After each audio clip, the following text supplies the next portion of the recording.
Kedikdayaan ilmu dunia barat. Knowledge is power, ungkap Francis Bacon. Tumbangnya Kekaisaran Romawi membuat benua Eropa tiba-tiba gelap gulita. Selama hampir berabad-abad lamanya, saat itu kebodohan, tahayul, dan mistisme berkembang pesat.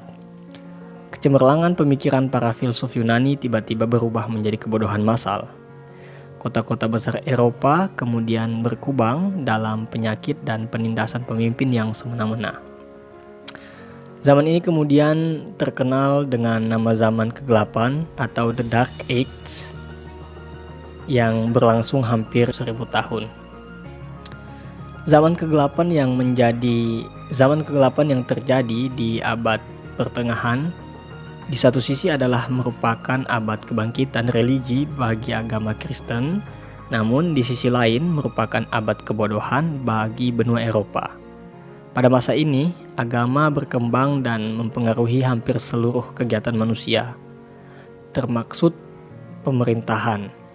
Sebagai konsekuensinya, sains atau ilmu pengetahuan yang telah berkembang di masa zaman Yunani klasik dipinggirkan dan dianggap tak lebih sebagai ilmu sihir yang mengalihkan perhatian manusia dari urusan agama dan ketuhanan. Sampai suatu ketika revolusi industri, di mana kemudian pasukan Islam berlabuh di Andalusia atau saat ini kita kenal negara Spanyol. Mereka membangun peradaban di sana. Terinspirasi oleh kecemerlangan Baghdad, para pemimpin Islam di Andalusia pun membangun peradaban ilmu di pojok benua Eropa tersebut. Maka, bangsa Eropa pun mulai mengenal peradaban ilmu. Sedikit demi sedikit mereka belajar dari peradaban ini, sampai kemudian muncullah gerakan Renaissance atau kebangkitan di semenanjung Italia, Prancis, sampai menyeberang ke daratan Inggris, yang kemudian melahirkan revolusi industri. Revolusi itu menjadi titik balik kegelapan Eropa. Otak mereka yang telah terang benderang membuat mereka penasaran ingin menyibak dunia. Maka dimulailah periode penemuan, eksplorasi, dan peningkatan dalam pengetahuan ilmiah. Berbagai ilmu dipelajari, buku-buku diterjemahkan dan disusun. Sekolah-sekolah didirikan. Penemuan mesin cetak di Jerman kemudian menjadi salah satu pemercepat kecerdasan bangsa Eropa. Selanjutnya, bak sekam disulut api. Rentetan penemuan penting bermunculan di benua Eropa. Penemuan mesin uap di Inggris yang sangat penting bagi industri serta kereta api menjadi penyulut berikutnya berkembangnya perdagangan. Portugis dan Spanyol yang telah dibukakan pemikirannya lewat pendudukan Islam di tanah mereka berpikir untuk menguak dunia yang belum mereka kenal. Mereka ingin melihat dunia lain. Maka karena perkembangan ilmu dan industri yang pesat ditopang oleh ambisi manusia, mereka mempelopori penjelajahan Eropa. Semangat ekspansif mereka di satu sisi menguntungkan dunia karena penyebaran ilmu yang lebih luas. Namun, di sisi lain, ketamakan akan harta membuat mereka berubah dari penjelajahan menjadi penjajah. Hampir semua wilayah yang mereka datangi ingin mereka duduki. Dunia luar ternyata menyimpan kekayaan bumi yang luar biasa, yang kemudian membuat para penjelajah itu menjadi penjajah yang kaya raya. Maka tak heran jika kemudian bangsa-bangsa Eropa yang lainnya mengikuti jejak mereka. Tiba-tiba saja dunia jadi ramai dengan penjajahan, perebutan wilayah, dan penindasan. Sisi positifnya, penemuan dan ilmu pengetahuan yang mereka kembangkan terus tersebar. Sampai kemudian mereka pun mendarat di benua Amerika yang luas. Kekayaan sumber daya alamnya membuat mereka amat berharap untuk sukses besar di sana. Maka terjadilah migrasi besar-besaran bangsa Eropa ke benua Amerika yang mereka sebut sebagai American Dream. American Dream betul-betul tanah harapan bagi mereka. Mengapa? Meskipun ilmu berkembang pesat di daratan Eropa, Namun penguasa Eropa kebanyakan adalah raja-raja yang semena-mena waktu itu. Maka para imigran tersebut selain berharap perubahan nasib, juga kemerdekaan berpikir di benua baru tersebut. Migrasi besar-besaran yang haus kesuksesan dan kebanyakan terpelajar itu kemudian membuat Amerika menjadi tanah impian yang berkembang sangat pesat. Ilmu pengetahuan berkembang tanpa penghalang di sana. Mereka boleh berpikir apa saja, mereka boleh meneliti, membuat apa saja, dan mereka pun boleh melakukan apa saja.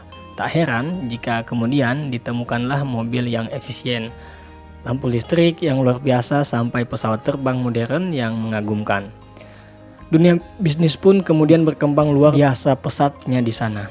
Memasuki abad ke-20, bangsa barat yang mendiami Eropa dan Amerika betul-betul telah menguasai ilmu pengetahuan dunia. Tak heran jika mereka pun menggenggam dunia dan bisa berbuat apa saja yang mereka mau. Teknologi yang terus berkembang kemudian menciptakan keajaiban-keajaiban lain setelah ditemukannya televisi, dilanjutkan penemuan komputer, sampai terakhir internet. Internet menjadi ikon revolusi komunikasi yang sangat dahsyat. Terkuaknya sumber daya alam dunia dan penemuan-penemuan penting membuat bisnis apa saja bisa berkembang. Apalagi era teknologi informasi mulai mendapatkan tempatnya.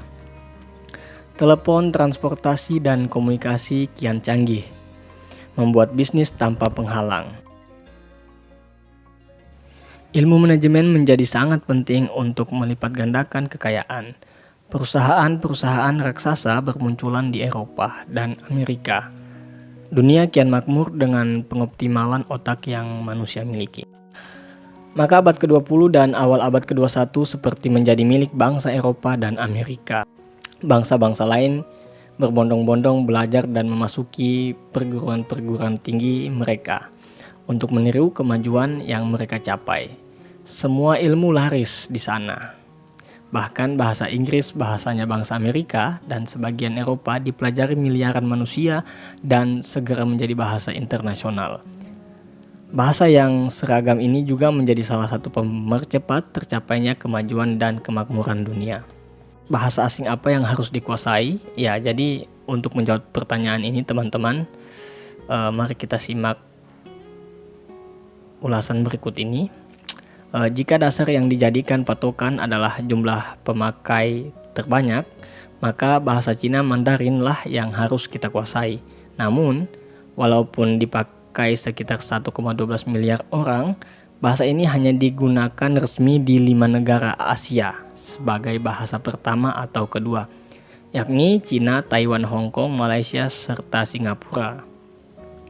Ini berbeda jauh dengan bahasa Inggris yang walaupun jumlah pemakai resminya tak lebih dari separuh pengguna bahasa Cina, namun ternyata bahasa ini dipakai oleh sekitar 115 negara, yang dimana ada yang digunakan sebagai bahasa pertama atau kedua. Dan ini berbeda juga dengan bahasa Perancis dan Spanyol.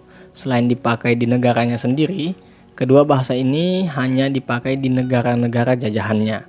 Sementara bahasa Arab, walau berada di dua benua, yakni Asia dan Afrika, kebanyakan hanya dipakai oleh mereka yang berada di Arab atau beragama Islam. Karena itu, bahasa Inggris menjadi unggul. Karena ia dipakai di berbagai bidang kehidupan, ia menjadi bahasa perdagangan, bahasa pendidikan, bahasa politik, dan bahasa komunikasi di dunia maya. Untuk melihat prioritas mempelajari bahasa asing, Weber mencoba membuat daftar 10 bahasa paling berpengaruh. Ia menyusun berdasarkan 6 faktor, yakni jumlah penutur asli, jumlah penutur sebagai bahasa kedua, jumlah penduduk dan negara pemakai, jumlah bidang utama yang menggunakan bahasa tersebut secara internasional, kekuatan ekonomi negara pemakai, dan kebanggaan sosial kesusastraan. Berdasarkan faktor tersebut, maka menurut Weber, bahasa yang seharusnya kita kuasai utamanya adalah Inggris.